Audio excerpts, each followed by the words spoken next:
안녕하십니까. 9월 아침 수모입니다. 한수 모의고사 4회 문학 해설 강의 시작하도록 하겠습니다.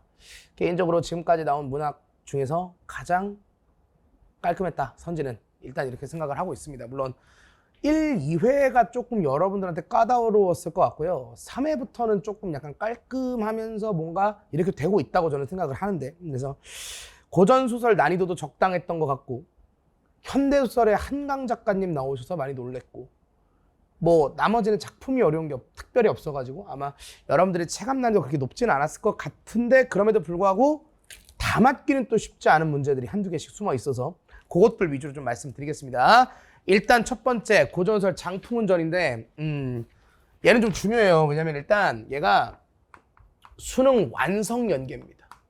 그러니까 일단 많이 봤을 리가 없잖아요, 여러분들이. 그러니까 수특이 아니라 수능 완성 연계고, 그래서 여러분들 어차피 시간 많은 거 아니시니까 저랑 같이 연계 털었으면 좋겠어서 모의고사 표지가 됐든 너희들이 정리하는 게 됐든 뭐 종이 한 장 꺼내셔서 개인적으로 얘는 좀 나랑 같이 정리했으면 좋겠다라는 생각이 있어요. 그래서 그냥 지금 하는 김에 뭐가 좀 많아. 왜냐면 이 장풍운전이 완벽하게 클리셰 범벅이에요. 그러니까 그 당시에 재밌다는 얘기들을 다 그냥 붙여놨어. 그래서 서사도 많고 이야기도 많고 인물도 많고, 그래서 장풍운이 심지어 와이프가 4-5명 될걸요 아마. 뭐 나중에 다 추산을 보고 나면. 그래서 이런저런 것들이 많이 얽혀있기 때문에 그냥 저랑 같이 핵심적인 내용만 좀 정리를 하는 게 좋지 않을까라는 생각으로 한번 정리를 해보자. 그래서 준비되셨으면 저는 지금부터 시작을 한번 해보도록 하겠습니다. 한번 보세요.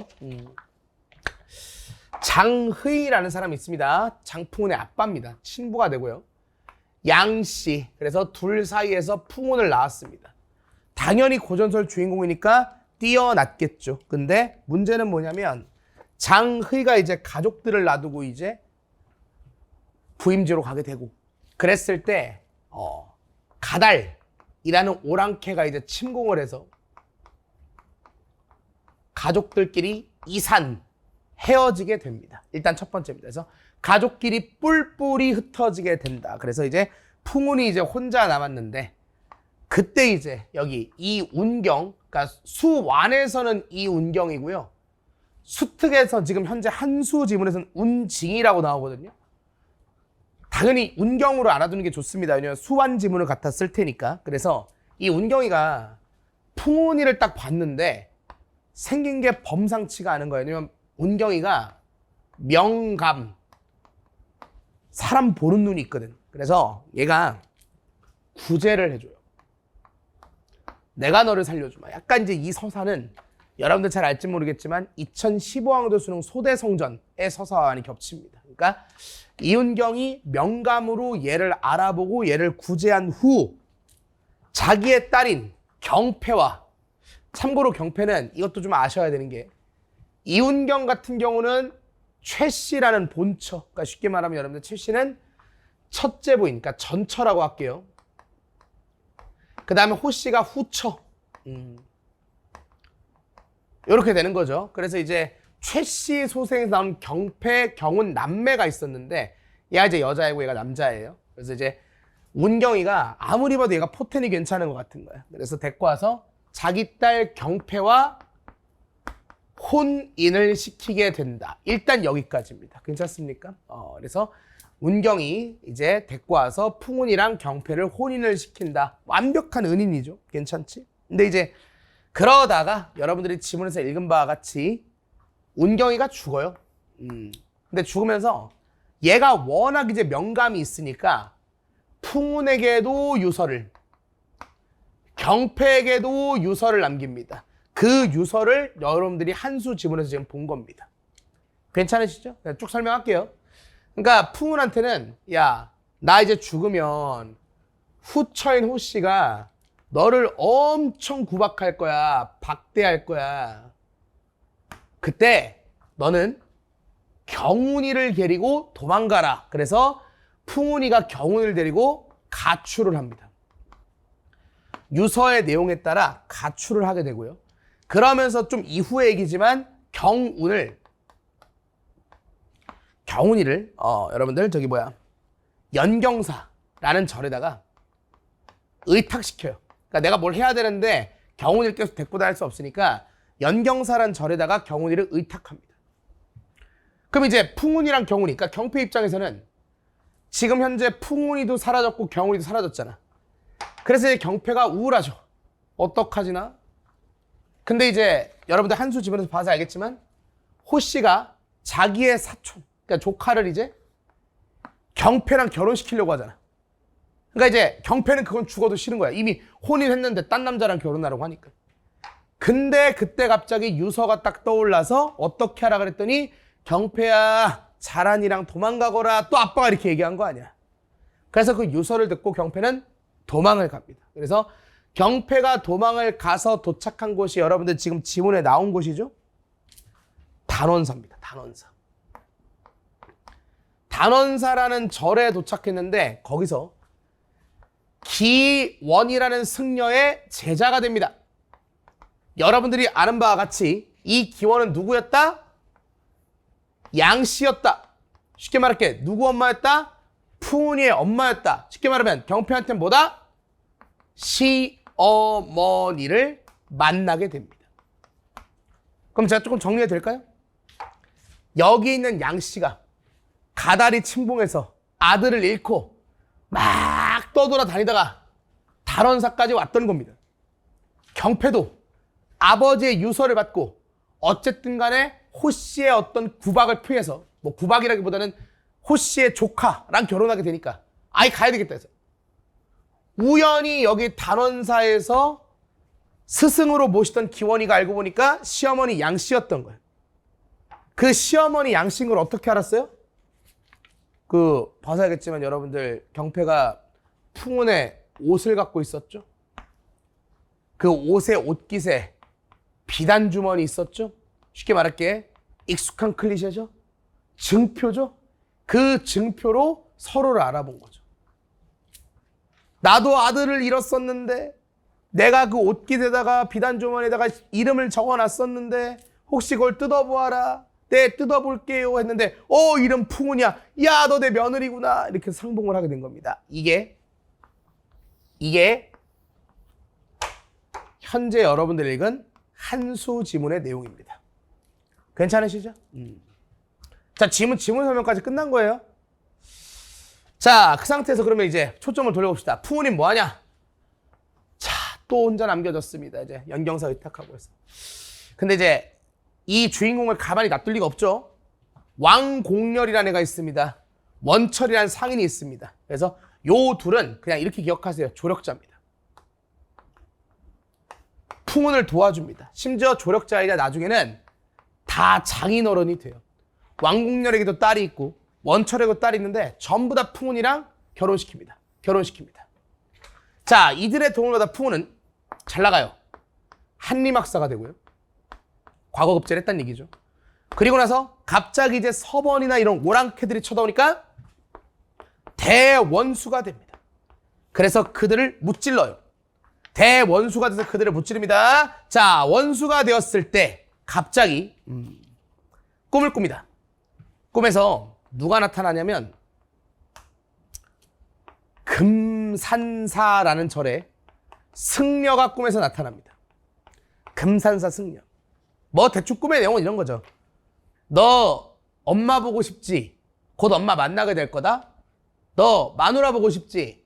금방 만나게 될 거다? 뭐 이런 꿈을 꾼 거야. 그래서 대원수가 오 하면서 이렇게 하게 되죠. 그러다가 알려준 방향으로 갔더니 단원사에 가게 된 거예요. 이때 단원사에 승려가 단원사의 승려 또 스님이 한 명 나와요. 대화를 하면서 뭘 해주냐면 그러니까 얘는 예언을 해준 거예요. 얘는 확인을 해준 거예요. 너 혹시 풍운이냐?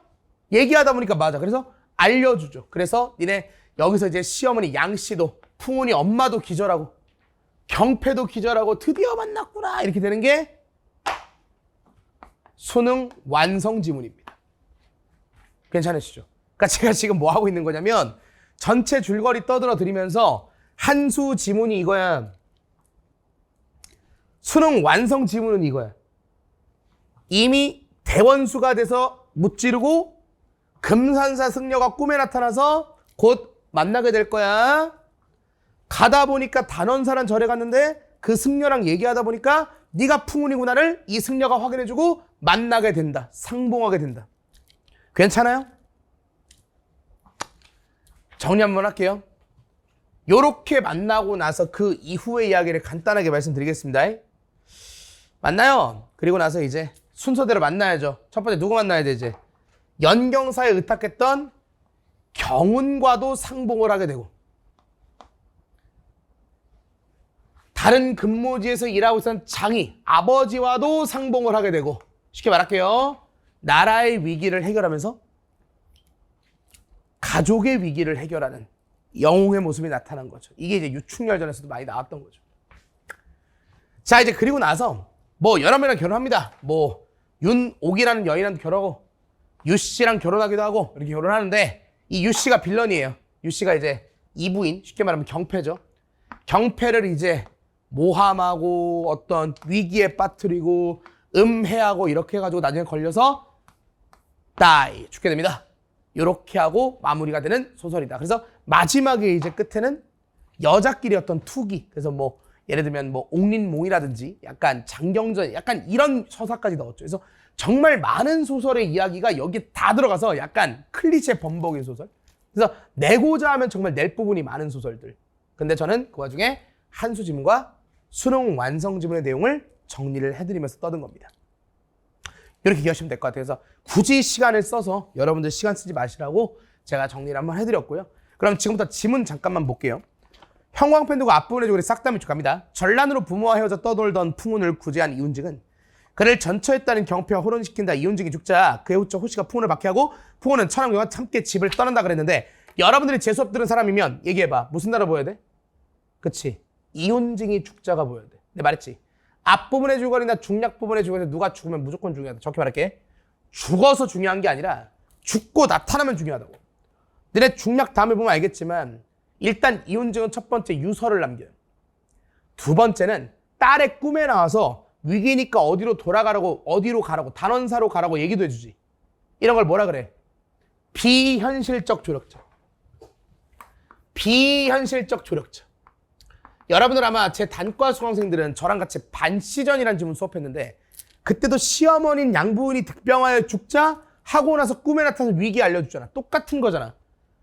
죽었는데 꿈에 나타나서 도와준다. 비현실적 조력자. 그래서 이운경이 중요한 거야. 이운징이 중요한 거야.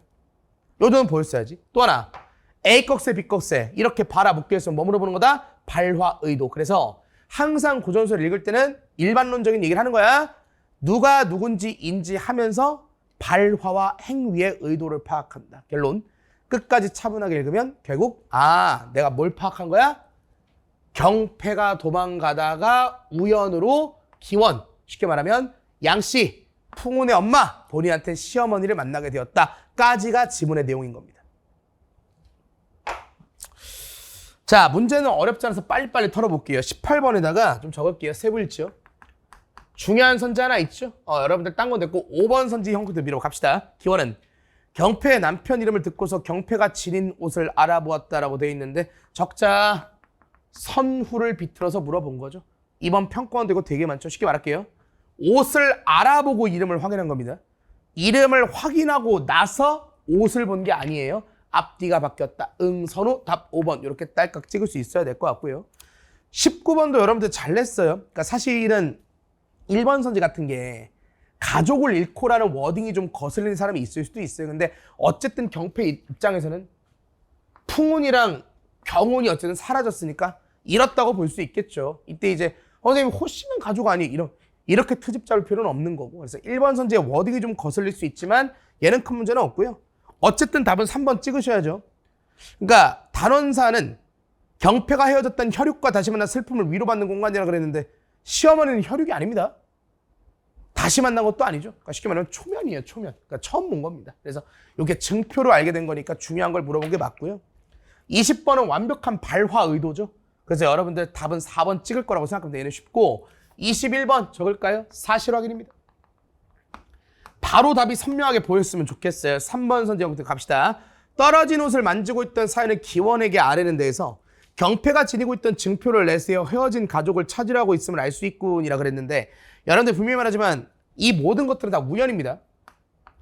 그냥 경패가 풍운의 옷을 감싸고 울고 있었고 그걸 기원이 봤고 그리고 나서 확인하는 과정에서 알고 보니까 내 며느리였구나 한 거지 얘가 지금 뭔가 찾으려는 의도를 갖고 보여준 게 아니라 이 말입니다. 무슨 말인지 되시죠? 그래서 깔끔하게 그런 적이 없습니다. 깔끔하게 이렇게 풀면 되죠. 쉽게 말하면 지니고 있던 증표를 대세요. 헤어진 가족을 찾으려 했던 적이 없다. 답 몇 번? 3번 이렇게. 그래서 문제는 어렵지 않습니다만 지문 설명할 게 좀 있어서 간단하게 말씀드렸고요. 한 장 넘겨서 수필복합 바로 갑시다. 복합도 어렵지는 않습니다. 정확히 말씀드리면 일단 가작품이 비연계 고전시간대 명월음 같은 경우는 23번에 보기 선생님 말씀에 너무 자세하게 설명이 다 돼 있어서 이걸 가지고 선지 판단하면 답은 깔끔하게 나올 수 있게 해놨고 나작품의 풍계효과가 연계인데 그냥 편하게 말씀드릴게요.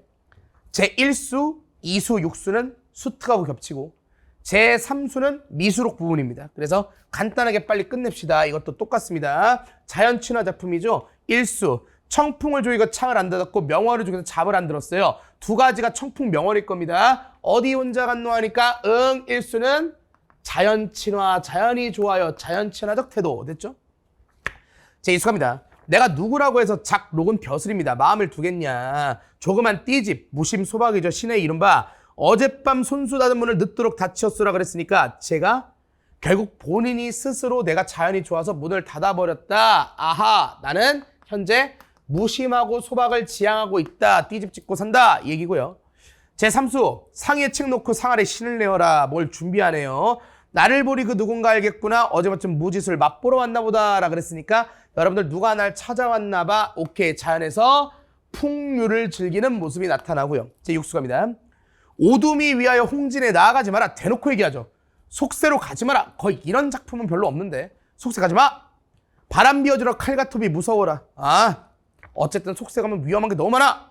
나중에 슬퍼하고 뉘우친다. 기구하다. 기로다단하라 라고 했으니까 그만큼 갈림김에 발레가 많고 복잡하니까 속세 가면 위험하니까 가지 말아라. 쉽게 말할게. 속세를 경계하면서 끝나고 있습니다. 여기까지 괜찮습니까? 그래서 이왕 고전시가 연계도 털었습니다. 명월음, 그 다음 나작품은 풍계효과 연계. 다작품 수필독해력인데 뭐 매화 예찬한 작품이니까 크게 어렵지 않았을 거고 심지어 26번의 보기에 보면 마지막 두 줄이죠. 다의 글쓰리는 일상 속에서 마음의 여유를 가져야 할 필요성이 역설하고 있으니까 쉽게 말할게요. 니네가 수필 잘 읽었으면 매화 좋아요. 매화 조건 없이 좋아요. 그런 매화를 일상에서 감상할 여유 정도는 있어야 되지 않겠어요? 거의 뭐 이런 느낌의 작품입니다. 그래서 굳이 얘기할 게 없다. 바로 그냥 문제 푸는 거 얘기하면 되겠습니다. 22번 제발 시간 좀 아끼십시오. 그러니까 나도 사실 22번처럼 가와다의 공통점은 제 입장에서도 귀찮거든요. 얘를 일일이 확인하는 게 얼마나 귀찮냐. 그러니까 최대한 빨리 풀 수 있는 걸 생각하다 보니까 빨라지는 거예요. 쉽게 말할게. 어쨌든 가나다 중에 내가 익숙한 작품은 나잖아요. 나를 기준으로 지운다고 하면 1번 선지, 덕성을 사회적 차는 일반화 틀렸고 2번 선지, 유한한 삶에 대한 회의 틀렸고 4번 선지, 의인화의 대상과의 대화를 제시 틀렸고 5번 선지, 계절에 대한 환경 변화 틀렸고 쉽게 말할게. 나 작품 풍계 효과를 기준으로 1, 2, 4, 5가 한 번에 지워집니다. 답은 3번 찍으시면 돼요. 이렇게 시간을 아낄 수가 있고요. 23번 같은 경우는 답선지 하나만 할게요. 4번 선지 연구대비라고 갑시다. 하늘은 말리, 구름을 달릴가는 상황과 관련하여 화자가 전란을 헤쳐나가는데 이바지하겠다고 결심하는 계기라 그랬는데 항상 계기라는 말은 엄밀히 따져줘야 되니까 돌아가야 된단 말이에요. 중략 다음 주부터 밑줄 싹 다 칩니다. 둥근 비단 부처로 긴 바람 부처내어 이 구름 다 걷고자 푸른 대나무로 천개를 비를 메어 저 구름 다 쓸고자 하늘은 말리요 몸은 티끌이니 쓸쓸한 일들 생각하니 허사로다 그랬죠. 그러니까 비단 부처로 구름을 걷게 하고 싶어. 푸른 대나무로 걷게 하고 싶어. 그게 임금을 보이게 하는 어떤 그런 가리는 모든 것들 다 걷어내고 싶은데 하늘은 멀고 말리고 이 몸은 티끌밖에 안 되니까 허사로다라고 얘기하니까 결론적으로 얘기할게요. 지금 여기서 말하는 건 전란을 헤쳐나가는데 이바지하겠다라는 어떤 그런 걸 얘기하는 게 아니라 결론적으로 얘기하면 그냥 너무 지금 상황이 막막하다. 내가 할 수 있는 게 없다. 허사야. 이런 얘기를 하고 있는 거거든. 사실관계. 답 4번이고요. 24번. 이것도 이제 비슷한 논리가 사실은 2, 3학년도 9월에 규원가에서 나왔었죠. 2번 선지. 이수의 종장에서 나타난 상황은 중장에서 행동을 해 소외된 화자라 그랬는데 지가 닫은 거지. 외부에서 소외된 게 아닙니다. 쉽게 말하면 타인에 의해서 된 게 아니라 스스로가 단절한 거다. 왜? 난 자연을 즐기고 싶으니까. 그래서 개인적으로 22, 23, 24까지는 그냥 툭 가야 됩니다. 틀리셔도 안 되고 한 큐에 가야 된다고. 괜찮으시죠? 지금부터 중요한 거 딱 2개만 얘기하겠습니다. 25번.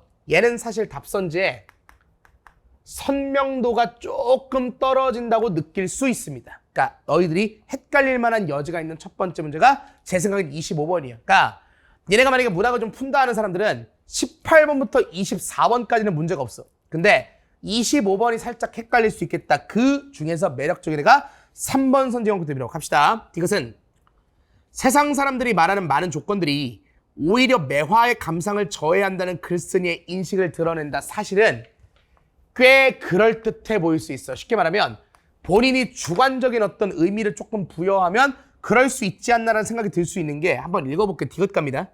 내가 매화를 사랑하는 마음은 실로 이러한 많은 조건들이 멸시된 곳에 있습니다라고 하니까 나는 오히려 이러한 조건들이 없어서 매화가 좋아. 매화를 사랑해. 지금 이렇게 얘기하는 거거든.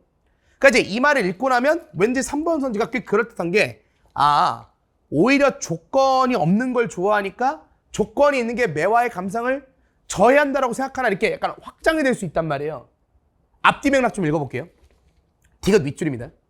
혹은 이러한 조건들이 매화를 아름답게 꾸미는 점일는지도 모르겠습니까? 쉽게 말하면 얘는 나는 조건 없이 좋아하지만 이 많은 조건들이 매화를 아름답게 꾸미는 점일 수도 있다고는 생각해라고 지금 얘기하는 거야. 내가 매화를 사랑하는 마음은 실로 이런 많은 조건들이 멸시된 것에 있어. 그래서 그를 대함에 아무런 조건 없이 내 마음이 황홀히 돼 내가 어찌하리까라고 했으니까 잘 들어봐. 지금 이 디귿의 말은 나는 매화를 아무런 조건 없이 좋아하는 거다. 사랑한다라는 말이지. 지금 여기서 말하는 많은 조건들이 매화의 감상을 오히려 저해하고 있다는 견해를 드러낸 건 아닙니다. 사실은 그럴듯하지만 아예 관련이 없는 선지예요. 이런 판단에 익숙해질 필요가 있다. 꽤 디테일하게 물어본 겁니다. 사실 제 단과 학생들은 제가 이런 말 되게 많이 하잖아요. 되게 그럴듯해 보이지만 사실은 아예 관련이 없는 소리야 라는 판단을 할 수 있어야 돼 라는 얘기 참 많이 하는데 그런 것 중에 하나. 그래서 개인적으로 이 3번은 챙겼으면 좋겠고요. 4번 선지부터 갑시다. 릴은 위대한 예술을 감상하는 것과 매화를 완성하는 일을 견주어 경건한 생활의 중요성을 강조한다는데 얘는 그냥 적을게요. 주제. 왜? 그런 작품 아니야? 이렇게 쳐야 됩니다. 쉽게 말하면 경건한 생활의 중요성을 강조하는 작품은 아니다. 그것과는 무관한 작품이죠. 괜찮으시죠? 5번 선지가 그대로 갑시다. 님은 한가로운 사람이라는 표현을 통해 매화를 감상한 일을 무가치하게 여기는 통해 인물의 틀을 드러낸다 그랬는데 제가 딱 말씀드릴게요. 아마 제 생각에는 3번을 찍고 틀린 애들이 좀 있을 것 같거든. 근데 사실은 이건 두 가지야. 첫 번째는 3번 선지가 이상하긴 해. 근데 잘 모르겠어. 이럴 수 있어. 근데 이제 5번 선지를 봤을 때 얘가 사실은 이게 이제 사설의 어떤 약간의 문제인데 워딩 문제야, 워딩. 그러니까 뭐냐면 알겠는데 무슨 말인지 무가치하다라는 워딩이 니네한테 너무 센 거야. 그러니까 니네가 보통 평상시 기출 따질 때 무가치란 말이 나오면 정말 진짜 무가치하다 정도 급의 말이 나와야 사실 이게 딱 선명해지는 건데 무가치란 말이 나오면 약간 이 생각이 반발적으로 들거든. 그렇게까지. 그러면 이제 얘가 세모가 돼. 그래서 이렇게 가는 거거든. 그러니까 지금 미음 가보면 그는 자네도 꽤 한가로운 사람이지. 그러니까 매화 구경 가자고 했더니 참 자네도 한가로운 사람이네. 이렇게 얘기하잖아. 그러니까 그 말 자체가 매화를 감상하는 게 무가치하다고까지 볼 수 있대. 봐봐. 하고 조소를 하는 것이 아닙니까? 그러니까 지금 조소했다 이거야. 비웃었다 이거야. 그러니까 답은 5번이 맞아. 난 얘를 부정하는 건 아닌데 다만 너희들 입장에서 보면 시험 때 무가치라는 워딩은 너무 공격적인 워딩이라 얘가 좀 와닿지 않게 되면 얘 고민하고 얘 고민할 수 있었을 문제가 아니었을까라는 생각이 드는데 얘는 좀 챙길 필요가 있고 어쨌든 답은 그래도 5번이 맞다. 왜냐면 자네 매화 구경 가자고 하니까 시간 많은가 봐 하고 조소한다는 워딩을 썼기 때문에 이렇게 좀 이해하시면 될 것 같고요. 26번도 깔끔하죠. 이거 선지 판단 잘하라는 얘기인데 3번 선지형부터 배우고 갑시다. 다의 석불과 백사기의 존재를 모두 잊어버립니다 에서는 끊어. 매화의 심처에 현실의 괴로움을 망각하는 모습이라 그랬는데 이거 사실은 석불과 백사기가 현실의 괴로움이 아니잖아. 이렇게 그어도 되는데 돌아가서 제대로 확인해보면 선명해져요. 중략에서 여수술래가 밑줄 한번 칠게요. 대개 매화가 구름같이 핀 그 앞에서 나의 환상은 한없이 전개됩니다. 그러다가 다음 순간 나는 매화와 석불과 백사기의 존재를 모조리 잊어버립니다라 그랬잖아요. 그러니까 이제 석불과 백사기만 잊어버리는 게 아니라 매화도 잊어버리는 거예요. 그러니까 매화를 감상하다 보니까 어느 순간부터 매화와 석불과 백사기의 존재가 모두 다 잃어버린 뭔가 고요하고 그런 어떤 잔잔한 순간이 된다. 여기에 몰입하게 된다. 지금 이 말을 하는 거거든. 그래서 현실의 괴로움을 망각하는 게 아니고요. 쉽게 말하면 너무 그 매화에 몰입하다 보니까 이렇게 되더라니까 답은 3번. 이렇게 찍어주시면 되겠습니다. 괜찮으시죠? 바로 현대소설 넘어가도록 하겠습니다. 자, 현대소설 바로 이제 시작할 건데 사실은 개인적으로 이 소설은 만약에 물론 문제가 어렵지 않아요. 문제가 어렵지 않은데 문제가 어려워도 감히 내가 이거를 해설을 해도 되나? 왜냐면 작가가 한강 작가입니다. 그러니까 당연히 아직도 이제 활발하게 창작을 하시고 그리고 또 어쨌든 노벨 문학상을 받지 않으셨습니까? 근데 제가 감히 일개 강사 따위가 어떻게 이 소설을 분석하고 어떻게 이 소설을 얘기할 수 있을지 모르겠어요. 그래서 사실은 뭐 소설 자체가 뭐 어렵지도 않고 뭐 사실 내면 심리 위주긴 하지만 그리고 문제가 어렵지 않아서 뭐 딱히는 아닌데 이제 그냥 이왕 말란 김에 뵌 적이 있어요.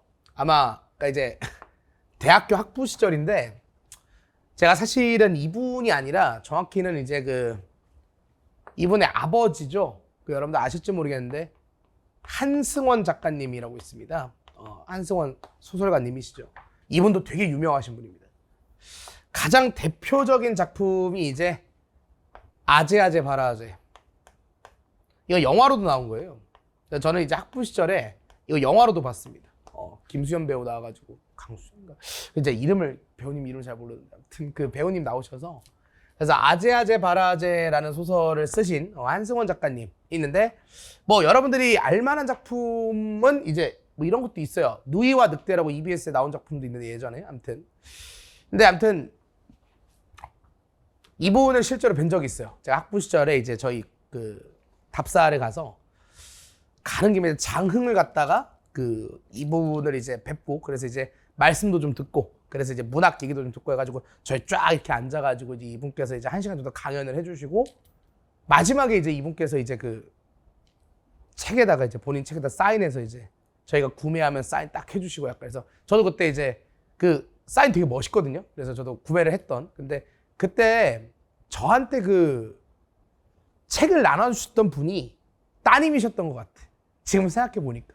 그러면 제가 너무 영광스러운 분에게 사실 책을 건네받은 거거든요. 진짜로. 그래서 그분일지는 저는 모르지만 아무튼 그 당시에 작가님께서 책을 주시면서 따님이 뭔가 주셨던 것 같은데 그분이 이제 한강 작가님은 전 너무 무한한 영광이고 근데 아무튼 제가 그래서 이런 소설을 함부로 얘기하기가 조심스럽습니다만 책 되게 재밌게 잘 봤습니다. 이것도 그래서 그냥 뭐 하는 김에 작가분 설명을 한 거고 근데 뭐 소설을 100% 이해한다 못한다 뭐 손을 다친 화가가 이제 어쨌든 낙심하고 있었는데 이것도 좀 공감이 되죠. 저도 이제 사실은 제가 지금 목소리가 좀 잘 안 나오는 게 저는 이제 원래 노래를 좀 했었는데 제가 목 수술을 2번 했어요. 그래서 목이 잘 안 나와요 소리가. 근데 이제 그때도 저도 이제 노래 막 한창 하려고 했을 때 이제 괜히 막 조금 좌절하고 뭐 난 이제 끝났어 뭐 이러면서 약간 이제 어린 마음에 좀 그랬던 적이 있는데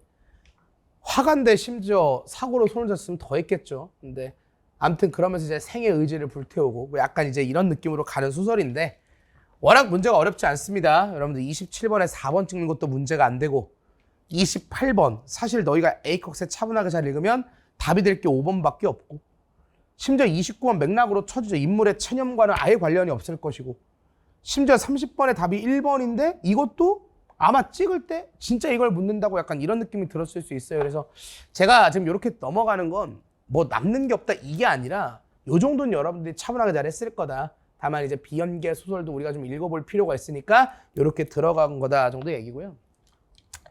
진짜 문제가 좋은 문제가 하나 있어요. 그래서 오늘 그 얘기를 좀 하려고 현대시를 잠깐 갈 건데 일단 편하게 말씀드리겠습니다. 가시의 청산도는 낯서는 대시라고 쓰기가 좀 그래요. 그러니까 비연계인데 왜냐면 청산도는 너무 유명해. 여러분들 그 혹시 한컴 타자 연습이라고 알아요?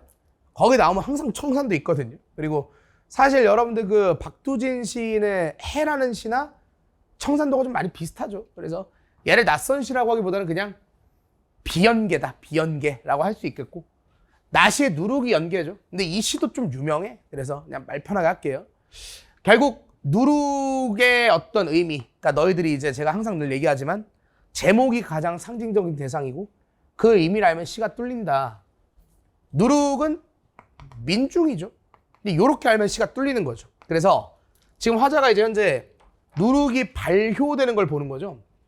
발효가 돼서 삭으면서 수리되는 과정을 보고 있다. 근데 그걸 보면서 어떤 의미를 부여했냐. 결국 발효되면서 사라질 거 아니야. 즉 민중의 희생이 있어서 그래서 우리가 뭐 희망이 있다. 약간 이런 것들을 지금 대응을 하려고 사실은 여러분들 이 시가 나온 거죠. 그래서 너희들한테 내가 이렇게 말하는 걸 별로 좋아하지 않으니까 그냥 좀 읽어보면 1년, 2년 됐고요. 3년 좀 읽어보면 속 깊이 쌓이는 기다림, 삭고사가 부서진 일 보았느냐. 이게 바로 누룩이 발효되는 거죠. 그러니까 발효되면서 기다리는 시간이 기다림일 거고 그 와중에 삭고사가 부서지는 게 이제 희생일 건데 그러니까 누룩이 이제 발효돼서 수리돼요. 그러면 이제 많은 사람들에게 사연을 보면 아시겠지만 덩달아서 함께 끓는 마음을 알겠느냐, 춤도 되고 기쁨도 되고 해손으로 되고 죽음을 알겠느냐 하니까 이 결국 희생해서 수리되면서 많은 사람에게 기쁨을 준다라는 말을 지금 하고 싶은 거고 마찬가지로 대단한 우리 민중이 희생함으로써 희망이 생기면서 많은 사람에게 또 기쁨을 준다라는 말을 하고 싶은 거고 그 마지막 말이죠 이게. 아 지금 감춰둔 누룩들하니 냄새 퍼지라니 그 희망이 퍼져나간다 정도의 지금 얘기를 하고 있는 건데 연계니까 이렇게 떠드는 겁니다. 됐어. 그래서 여러분 딱 요 정도 얘기하면 될 것 같고요. 됐습니까? 지금부터 말 빠르게 할게요. 31번은 시간학기라고 주는 거죠. 얘는 그냥 1번 찍자마자 바로 여러분들 그냥 밑에 안 봐야 돼요. 저는 2, 3, 4번 뭔지도 몰라요. 1번 선지 동일한 시어를 반복하여 주제의식 부합한다는데 아니 동일한 시어가 없기도 힘들지만 돌아가서 확인해도 그냥 있잖아요. 1번 찍고 끝나는 거고요. 32번은 잠깐 얘기할게요. 1번 선지형부터 밀어봐 갑시다. 부대끼다가 나자빠져가 호응하여 홀로 떨어져 있는 대상이 스스로 일어설 힘을 얻지 못함을 암시한다 그랬잖아요. 그러니까 얘도 마찬가지예요. 너희들 중에 이제 요 1번 선지가 좀 거슬린 사람들도 얘도 사실은 워딩일 가능성이 높아요. 그러니까 뭐냐면 내가 지금 나시의 세 번째 주 가면 지 혼자 무력함에 부대끼고 부대끼다가 어디 한 군데로 나자빠져 있다가 이렇게 나오잖아요. 그러니까 분명히 홀로 떨어져 있는 대상일 건데 다만 스스로 일어설 힘을 얻지 못함이란 말을 딱 보잖아. 그러면 지금 이 시는 어쨌든 간에 내가 EBS 연결했으니까 민중의 뭔가 힘, 희망 이런 걸 얘기하는 건데 갑자기 스스로 일어설 힘을 얻지 못한다고 해버리면 거슬리는 거야. 이렇게까지 좀 과하지 않나? 이럴 수 있는 거야. 그러니까 지금 아까 제가 그 설명할 때 얘기했었던 그 워딩이 거슬리는 것들 있잖아요. 그런 것들 사실은 여러분들 저기 아까 말씀드렸던 뭐 25번 문제 무가치하게라든지 5번 선지라든지 32번의 요 1번 선지 같은 거는 약간 이제 사설의 특이죠. 조금 이제 이런 워딩, 좀 워딩이 세서 거슬릴 수 있다. 그래서 이제 선명도가 떨어질 수 있다. 그래서 요거까지는 이해가 되는데 답 선지가 너무 선명하잖아. 4번 선지 해솟는 얼굴도 되는 죽음이란 역설적 표현을 통해 새로운 생성이 소멸로 귀결되는 삶의 덧없음을 나타낸다는데 야이씨 그래도 이 작품이 삶의 덧없음은 아니지. 얘기해봐 두 글자 뭡니까? 맥락이죠. 그런 시가 아니라서 4번 이렇게 찍혀야 돼. 됐어. 그래서 혹시 1번 선지가 거슬렸던 건 이해를 하지만 답은 4번을 찍어줘야 되고 33번도 시간학기라고 주는 거지. 왜? B가 연계잖아. 그러니까 B를 기준으로 치면 그냥 2, 3, 4, 5가 다 지워져요. 답 1번입니다. 할 말이 없고요. 오늘 제가 사실 여러분들한테 얘기하고 싶은 게 이렇게 정리해도 될까요? 제 기준에서 한수 모의고사 4회 문학은 틀릴 문제가 25번, 34번 딱 둘밖에 없지 않냐. 근데 가장 얻어갈 게 많은 건 34번 아니겠는가. 그래서 지금부터 제가 그 자주 하는 말 한번 써볼게요. 답의 선명도. 제가 누차 얘기하죠. 그러니까 이제 아마 단과생들은 이제 너무 익숙할 텐데 제가 이제 시즌2부터 계속 얘기하는 거. 뭔가 새로운 걸 하려고 하지 말고 내가 시험 때 고민이 되더라도 어떤 논리와 어떤 경험으로 답을 선명하게 만들 것이냐. 그래서 제가 늘 얘기하는 거 첫 번째, 어디서 논리를 끌고 올 건데 그 첫 번째 논리는 이제 여러분들 이렇게 얘기했었죠. 지문 맥락에서 끌고 올 거냐, 아니면 어떤 보기의 출제 의도에서 끌고 올 거냐. 두 번째, 이런 판단을 해봤다 경험이죠. 괜찮으시죠? 그래서 요것도 오늘 좀 얘기를 할 겁니다. 사실은 제 생각에 34번은 여러분들 이렇게 한번 써보셔야 할까요? 그냥 선지만 보고 뭉개면 뭉개진다. 그러니까 그냥 슥 하고 뭉개면 답이 없어요. 다 맞네 이럴 수 있어요. 그러니까 여러분들이 문학에서 가장 싫어하는 상황이죠. 맞지 맞지 맞지 맞지 맞지? 이렇게 되면 사실 우리가 이제 많이 마음이 힘들어진단 말이야. 그래서 이런 상황을 지금 얘기하는 건데, 그럼 제가 말을 좀 편하게 해보겠습니다. 그러니까 다 맞는 것 같을 때 일단 첫 번째 3번 선지각부터 밀어봐 갑시다. 흐르는 골짜기에 스며드는 물소리, 향기로운 이슬밭 푸른 언덕은 끊어. 화자의 간절한 바람이 실현된 이상세계의 모습을 보여주는 것이겠군. 그러니까 얘가 답선지라는 거 아니야? 그러니까 지금 쉽게 말하면 얘의 선명도에 대해서 얘기를 하고 싶은 거란 말이야. 그래서 지금부터 한번 시험 때 답을 고르게 되는 과정을 한번 볼게요. 봐봐. 그러니까 1번부터 5번까지 다 맞네, 다 맞네, 다 맞네, 다 맞네. 이러면 우리가 이제 하나씩 따져야 되잖아. 근데 사실은 니네 중에 그래도 할 걸 하고 뭉개지 않고 기본에 충실한 사람들은 3번 문제를 봤을 때 최소한 이렇게는 할 거야. 이게 무슨 말이냐면 이상하다는 느낌을 들어야 돼. 그러니까 내가 늘 얘기하잖아. 문학의 감이라는 걸 배제할 수 없다. 근데 특히 현대시에서는 답이 일단 보이려면 첫 번째 이상하기라도 해야 된다니까. 그럼 그때 이상한 근거가 뭐냐. 지금부터 보기 첫 번째부터 밑줄 쌓쳐봐 갑니다. 가는 이상에 대한 동경을 드러낸다. 이 시에서 청사는 풍요롭고 생명 넘치면서도 아직 결핍이 남아있는 공간으로 그려진다. 청산 바깥 세상을 비판적으로 인식하는 화자는 너를 기다리며 너를 찾아옴으로써 완성될 이상세계를 소망한다 그랬지. 그러니까 봐봐. 내가 니네한테 보기는 뭐 하는 거라 그랬어? 저 보기는 각이라는 거야. 그러니까 오해하지 마. 지금 보기에서 근거를 끌고 왔다는 게 아니라 너가 만약에 문제를 풀 때 보기를 잘 읽었다면, 보기를 눌러 읽었다면 계속 이 말이 나올 거야. 이상향에 대한 동경이요. 근데 그 이상향은 아직 결핍이 남아있어. 결핍이 있어야 지향을 하죠. 그래서 너가 찾아옴으로써 너가 찾아와. 그럼 이상세계가 완성될 거야. 지금 말을 3번이나 하고 있다고. 나 이상향을 동경해. 아직 아니야. 뭐가 오면? 너가 오면 완성될 거야. 지금 이 말을 이렇게 깔아놨다고. 됐어? 니네 오해하면 안 돼. 시험 때 우리는 보기를 외우는 게 아니잖아. 이런 말을 차분히 읽었는데 머리에 잔상으로 남아있으면 얘가 이상할 수밖에 없어. 왜 그럴까? 실현된 이상세계. 이상하다기보단 얘를 따져야겠다는 생각이 들어. 다시 우리가 사실 3번지 보면 흐르는 골짜기에 스며드는 물소리 다 좋은 놈이고 향기로운 이슬밭 푸른 언덕도 좋은 놈이고, 그러니까 사실은 내가 맨날 얘기하잖아. 얘 그럴듯하다고. 왜? 다 좋은 말이니까. 그리고 선지 읽으면 화자의 간절한 바람이 실현된 이상세계야 그러면 그럴 것 같잖아. 근데 너가 만약에 처음에 읽을 때 보기를 잘 읽어놔서 얘가 대충 머리에 박혀 있으면 어떤 생각이 드냐면, 그럴듯해 보이지만 잠깐만, 실현된 게 맞아? 이렇게 생각이 돼. 그럼 우리가 따지러 가게 돼 있다고. 지금 내 말 이해되지? 이상해야 따지러 가는 거야. 그랬을 때 첫 번째, 지문 맥락에서 한번 근거를 끌고 올 수 있느냐 한번 따져볼게요. 읽겠습니다. 가시의 이연입니다. 두 번째 줄 밑줄 한번 칠게요. 흐르는 골짜기에 스며드는 물소리에 내사 줄줄줄 가슴이 울어라. 아득히 가버린 것 잊어버려 하는 거야. 아른아른 오지 않는 보고 싶은 하늘에 어쩌면 만나도질 버리고 온 사람이 난 혼자 그리워라. 가슴으로 그리워라. 이렇게 읽었죠. 오케이. 차분하게 읽었다. 나 물어봐도 돼? 실현된 이상세계 맞아?